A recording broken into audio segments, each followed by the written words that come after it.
Studio. C'est petit pas mi ganyo. Hey yo Za. Yo Ichi.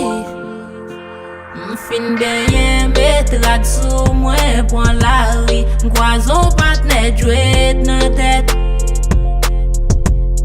Ki di bwade sa ka fet.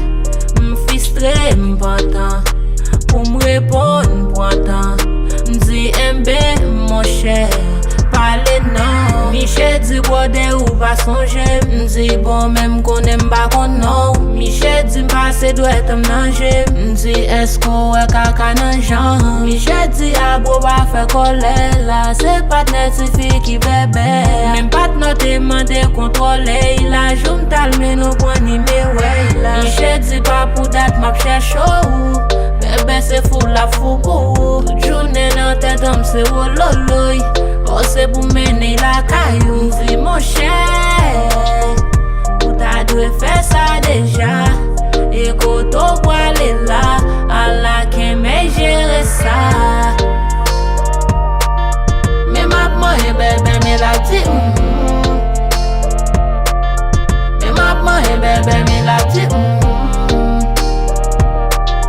Me map manye bebe me la di A bebe a bebo.